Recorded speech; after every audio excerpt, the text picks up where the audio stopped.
YouTube. We're here in London at the Forked River Brewing Company, one of Ontario's newer breweries to be opening. Not quite done yet, but we're here to see the brewery in process, almost on its way done. Have some beers to try, meet the guys. So yeah, let's go in and see them all. But we're here at Forked River in London, Ontario with Dave three. Reed. Yeah. Yep. Andrew Peters. Steve Nazarian. So these are the three members behind the brewery.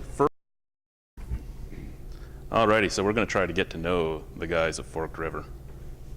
So first off, again, you guys just are starting, so this is probably going to be a fairly easy one to answer, but how did you get started in the business?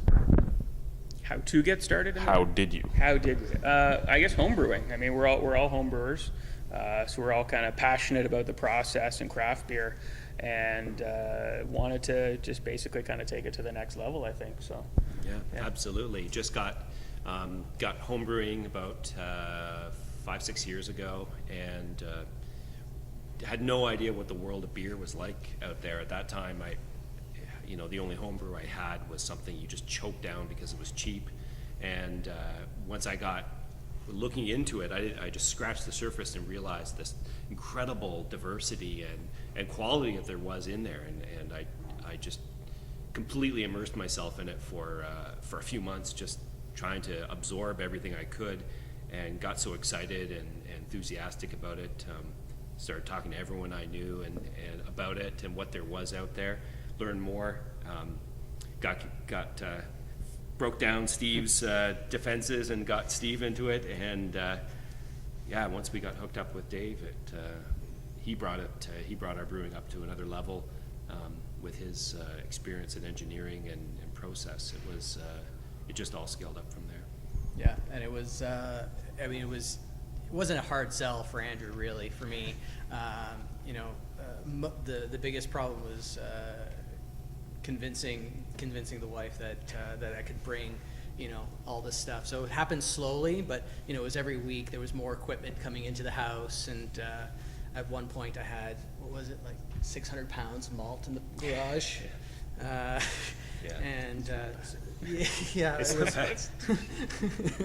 Could understand it. Yeah. But she's been very understanding of the passion that I've had for it, and I kind of got into it pretty quickly, and the scientist in me really likes the process, and and working with the yeast and all of those things. So that's basically how we got started. Favorite part of the industry so far? Just, how open. The craft beer side, how open everybody is. I know through entering competitions myself, and then talking with different brewmasters and different people, and actually in the industry making awesome beer, selling awesome beer. How open they are to try your beer, comment on it, tell you how they make their beer, what went wrong or what they would do differently. The camaraderie. I think I went to the craft brewer conference last fall, and it was just really cool to be. We're the new nobodies that nobody even really knew about, and like Grand River Brewing's like saying, "Oh, that's awesome! You guys are in London. I'm from London. Whatever we can do to help, let us know." Just so that respect. Coming out of automotive, where it's completely the exact opposite, it's kind of a nice change. So.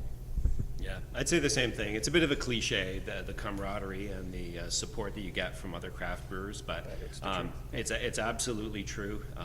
We're pretty open guys, and we're pretty helpful and want to share everything with everyone else too. So I would go on and say that not only within the industry, but just the people, the fans and the people in the city, how they've received our news has been incredible. And the hardest thing is just try to remember everyone you meet, and because they're all so genuine and enthusiastic, you want to make that connection with them.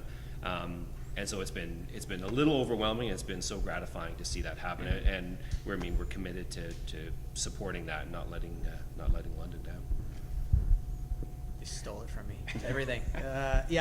Basically, it's so exciting to just be a part of it, and to try and teach people and show people what beer can be, because so many people just still haven't experienced it, and that's, we really want people to come into it and to really see what beer can be. So. Least favorite part of the industry? At this point, drywalling. I mean, in fact, wiring stuff, drywalling. I mean, all that stuff that we got to do to get there.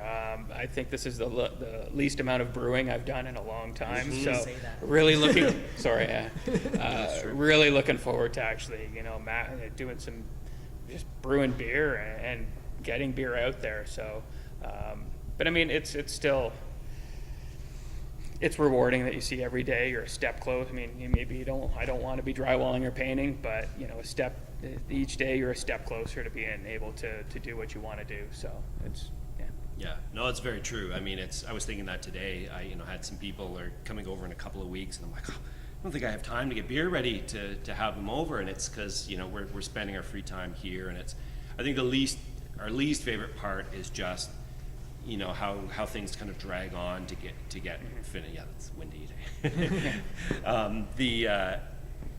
Just how things kind of drag on. I remember seeing other people opening up breweries, and they say, "Oh, I'm starting," and it's like a year later, it's not going. I'm like, "What's wrong? You just go in, or buy the stuff, open up the brewery," and it's a million different things you have to think about and consider, and you want to do it right, and you only get that first chance to really make that impression with people and get everyone excited. So it's probably just the number of things you have to try and take care of and do it the right way. I think we're lucky we have we're three partners. We think alike, we support each other, and I think that's been great to help take that load off. But just getting everything rolling has been frustrating, but completely expected. Yeah, it's exactly it. It's expected. It's going to happen. So Yeah, I think basically anything that isn't brewing is going to be our least favorite parts of the brewery.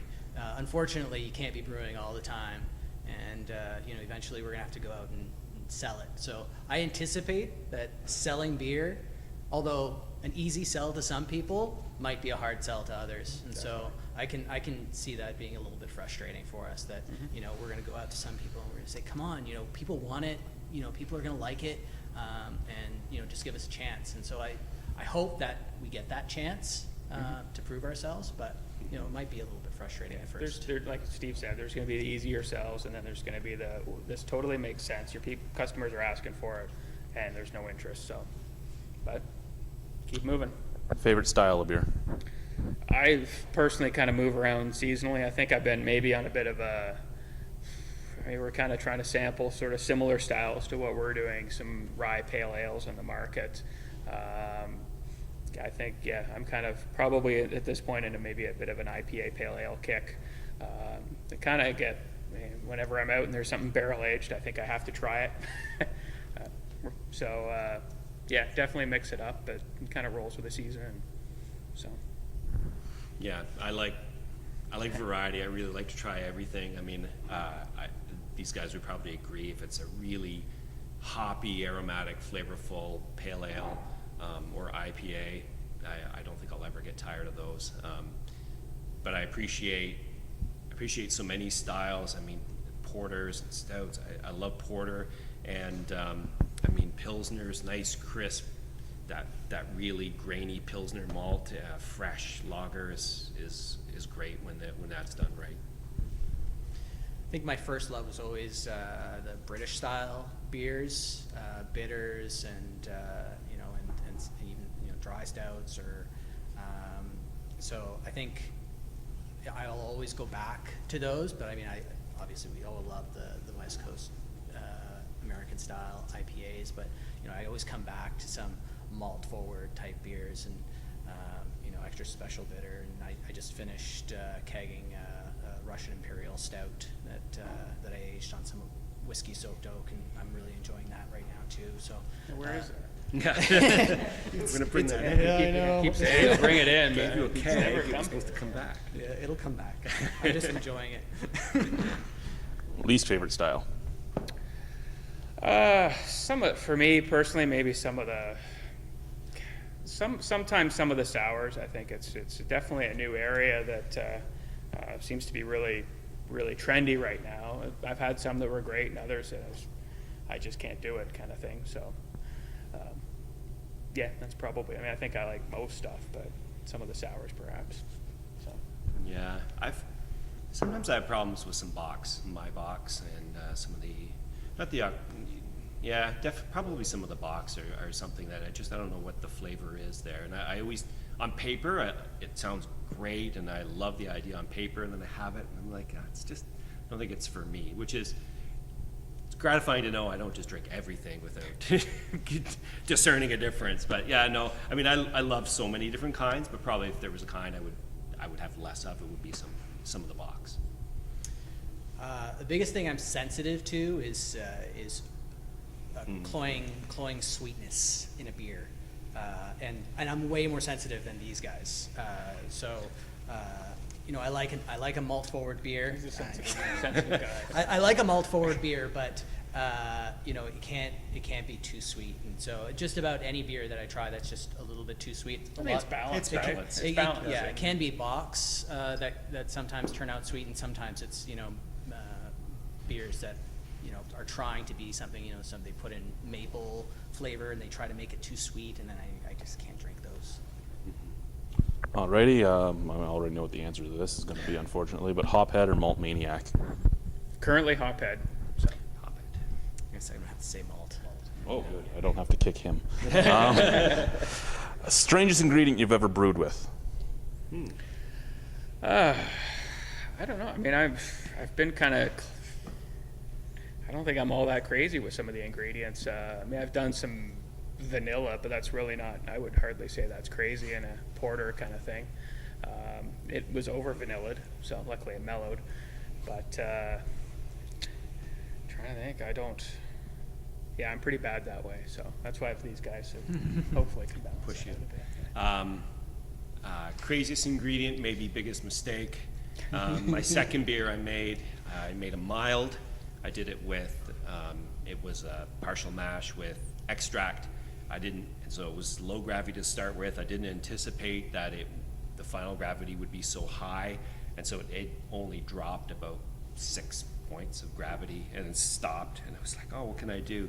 Oh, Beano. I've heard Beano can help spark that and get it going. So I threw that in, and then about 5 minutes later, I thought, how am I going to stop this? Because it's an enzyme. It will never stop, and it didn't.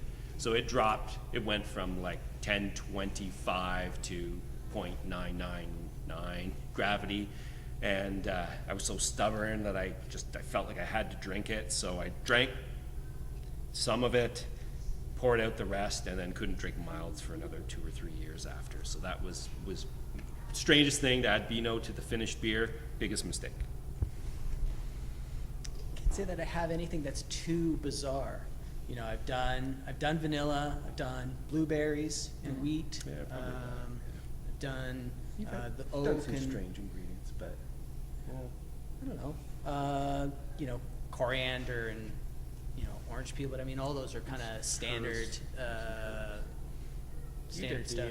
what was that? The pumpkin pie experiment. Spices. Oh yeah, I did do The that. That's experiment. true. That is true. I took a bock that I made and I added to the finished beer. I added some pumpkin spice to it. Mixed it up, left it for about a week, and tried that. That was potent. too much. So it's easy to overdo it with the spices. Yeah. But, yeah. Now, in this question, and I tell people this afterwards, is once I'm done hitting as many breweries as I can in Ontario, I'm going to take the list of strangest ingredients and I'm going to make a beer with every single one of them in it. Beano. There's some good Oh things. yeah, we skip the Beano. As long as There's it's smoked meat. pre-boil, you're Smoked okay. meat is one of them. Yeah, yeah. Oyster. Yeah, there's oysters. There was a oysters. juniper bush. Yeah, heather tips. Yeah. If you weren't doing this, what would you be doing? I'd probably be in some engineering capacity doing, I don't know if I'd go back to automotive or not. I got out of that for good reasons. Yeah, I'd probably be at work doing a job looking at what beer I can make. So Yeah, I mean, Dave's our full-timer here because he's part of the small business program with Ontario, which has been fantastic to have him here full-time while that's going on. Steve and I are still working full-time, so we'd just be in science, molecular biology, working away in biotech. Yeah, I mean, we're scientists. I mean, this is drug development type work. Although now that we've started this, I've sort of gotten a bit of an entrepreneur bug. I also roast my own coffee, and so part of those things I've started doing things on my own, and I'm not sure that after I leave my job that even if I wasn't brewing beer, I don't know if I would go to work for another company. I feel like I'd have to do something on my own. I think that's a rewarding thing with doing it on your own, that it's, you're reaping your own benefits and rewards kind of thing. So you get what you put in. Thank you very much, guys. Thank you. No problem. It's our pleasure.